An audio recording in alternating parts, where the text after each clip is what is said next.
তো আমরা হিপ জয়েন্টের অ্যানাটমি দেখি। হিপ জয়েন্টটা তো আমরা জানি যে হিপ জয়েন্টটা থাকে আমাদের পেলভিস এরিয়াতে। আমাদের পেলভিসের পেলভিক বোনে থাকে হচ্ছে অ্যাসিটাবুলাম। অ্যাসিটাবুলাম হচ্ছে একটা গর্তের মতো একটা অংশ, এবং এই গর্তের মধ্যে আমাদের ফিমোরাল হেডটা ঢুকানো থাকে। এবং ফিমারের হেডের আশেপাশে যে আর্টিকুলার কার্টিলেজ, এই কার্টিলেজের কারণে আমরা আমাদের জয়েন্টটা মুভমেন্ট করতে পারে। তাহলে অ্যাসিটাবুলাম এবং ফিমোরাল হেড এই দুটো মিলে হয় আমাদের হিপ জয়েন্ট। তারপরে আছে এখানে ফিমারের নেক, যেখানে সবচেয়ে বেশি ফ্র্যাকচার হয়, ফিমার নেক। এবং ফিমারের গ্রেটার প্রকেন্টার, এটা হচ্ছে লেজার প্রকেন্টার। তাহলে এটা হচ্ছে মূলত একটা মোটামুটি হিপ জয়েন্টের সম্বন্ধে একটা ধারণা।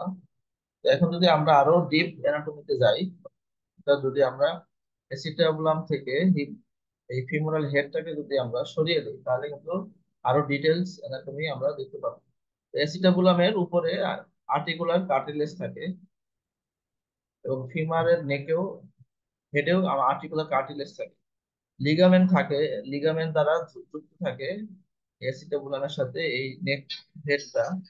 তাহলে আমরা এরকম আমরা বিভিন্ন অ্যানাটমি দেখতে পাচ্ছি এখানে। আর্টারি আছে, অবটুরেটর আর্টারি আছে, ট্রান্সভার্স অ্যাসিটাবুলার লিগামেন্ট আছে, অবটুরেটর মেমব্রেন আছে। অবটুরেটরটা হচ্ছে আমাদের পেলভিসের একটা মানে ফোরামেন বা গর্ত, অবটুরেটর ফোরামেন বলে। তো ফোরামেন দিয়ে অনেক অ্যানাটমি আমাদের আসে, এই জয়েন্টের দিকে আসে বিভিন্ন লিগামেন্ট, টেন্ডন। তো আমরা যদি জয়েন্টটাকে বাইরে থেকে দেখি, অর্থাৎ তাহলে আমরা দেখতে পারবো যে বিভিন্ন লিগামেন্ট গুলা কিভাবে এই জয়েন্টটাকে ঘিরে রাখছে।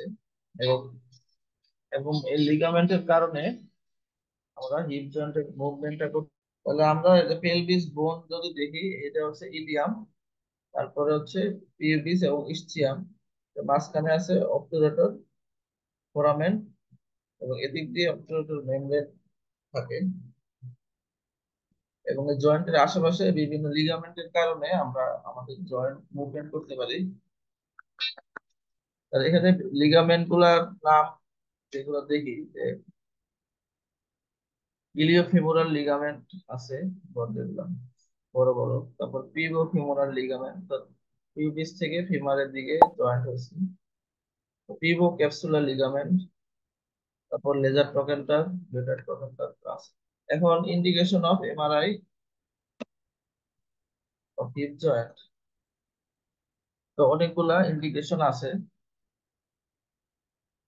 তো সবগুলা আমি বলছি না, বা যেগুলো কমন যে সেগুলো আমি বলি। যেমন হচ্ছে এই যে অ্যাভাসকুলার নেক্রোসিস, এটা হচ্ছে অনেক কমন একটা প্যাথোলজি হিপ জয়েন্ট এমআরআই যার কারণে দেয়। তারপর অনেক সময় এসিটাবুলাম ল্যাব্রা এর হয় কমন। তারপর traumatic fracture, pathological fracture, stress fracture, osteoarthritis, এগুলো হচ্ছে কমন প্যাথোলজি। এখন আমরা যদি হিপ জয়েন্টের পজিশন দেখি, হিপ জয়েন্টের পজিশন হচ্ছে পেলভিসের মতো পজিশন, হেড ফার্স্ট সুপাইন, এবং পেলভিসের উপরে কয়েলটা বাঁধা, যাতে আমাদের ইলিয়াক ক্রেস্ট থেকে একদম মিড থাই পর্যন্ত কয়েলটা থাকে। ইলিয়াক ক্রেস্টের উপর থেকে মিড থাই পর্যন্ত। তারপর এইভাবে কয়েলটা রেখে আমরা কয়েলটার ফিতাগুলো টাইট করে বেঁধে দিব, এবং কয়েল রোগীর হাতটা কিন্তু কয়েলের ভিতরে থাকবে। আমরা সেন্টারিং করব, কয়েলের মাঝখানে আমরা সেন্টারিংটা করব। দেখি প্রোটোকল গুলা কি কি। প্রথমে লোকালাইজার আসবে, তারপরে আমাদের দুইটা করোনাল নিতে হবে, T1 করোনাল 3 মিলিমিটার এবং T2 STR করোনাল 3 মিলিমিটার। তারপরে আমাদের দুইটা এক্সিয়াল, T1 এক্সিয়াল এবং T2 STR এক্সিয়াল, এবং একটা সেজিটাল, T2 সেজিটাল 3 মিলিমিটার। যদি আমরা করার সময় দেখি কোন সাইডটা প্যাথোলজি আছে, ওই সাইডটা আমরা সেজিটাল নেব। আর যদি কোনো প্যাথোলজি না থাকে, তাহলে দুই সাইডেই আমরা সেজিটাল নেব। এবং আরো কিছু অপশনাল স্কেল আছে, এগুলো 3D আছে, 3D ফ্যাট সেট আছে। এগুলো আমরা অপশনাল হিসেবে রেখে দিব, যদি ট্রেডের অনুষ চায় তখন আমরা এগুলো নিব। যদি আমি লোকালাইজার আসে, তারপরে এরকম তিনটা আসবে: লোকালাইজার, করোনাল, অ্যাক্সিয়াল এবং সেজিটাল। এবং করোনাল প্ল্যান করার জন্য আমাদের প্ল্যান করতে হবে অ্যাক্সিয়াল ইমেজের উপর এবং সেজিটাল ইমেজের উপর।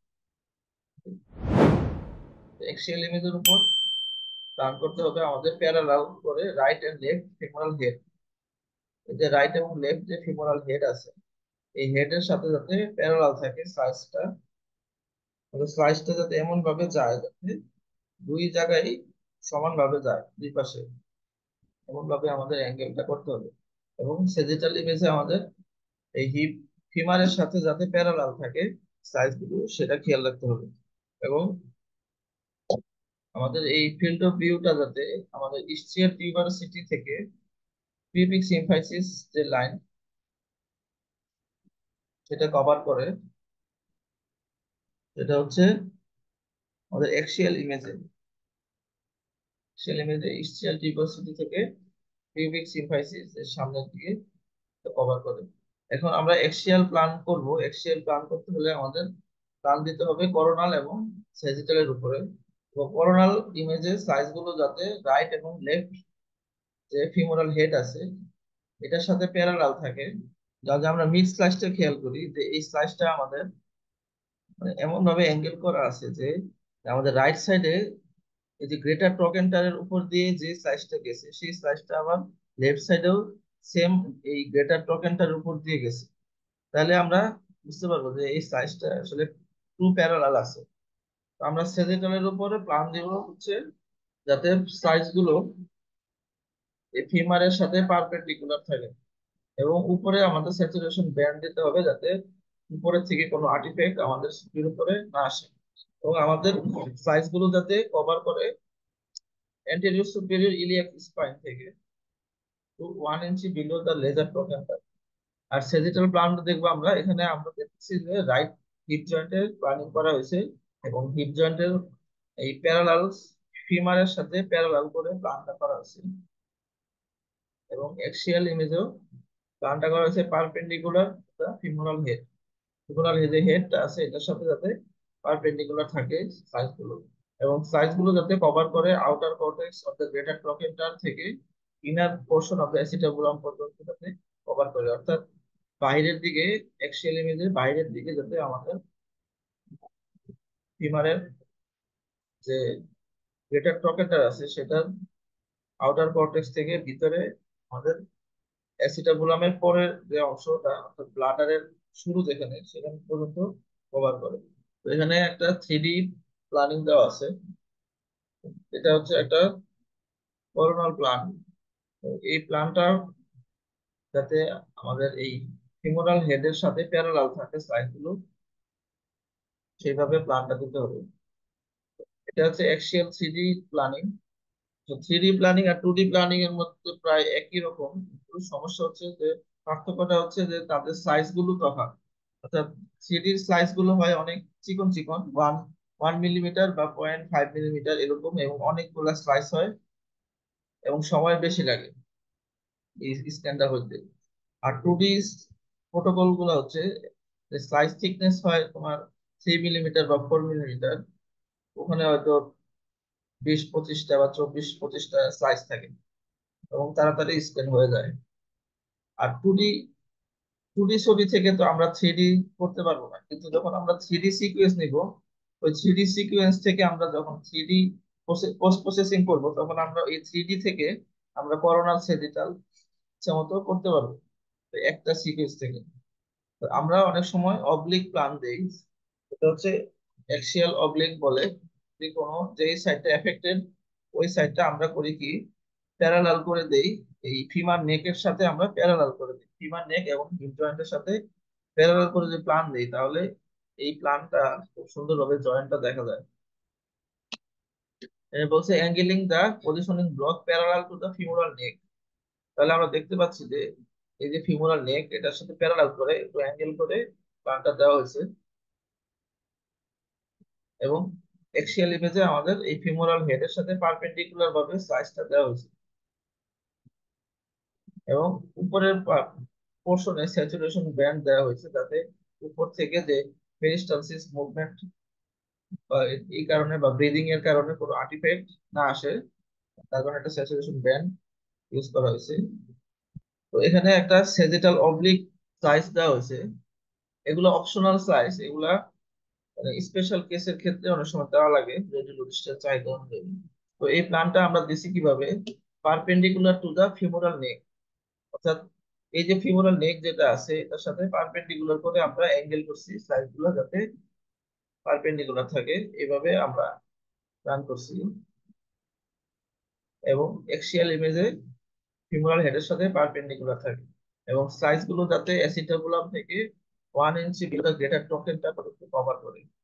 অ্যাসিটাবুলাম যে আছে, অ্যাসিটাবুলামের 1 ইঞ্চি উপরে থেকে আমাদের এই যে লেজার টোকেনটার আছে, লেজার টোকেনটার নিচ পর্যন্ত যাতে কভার করে সেটা খেয়াল রাখতে হবে।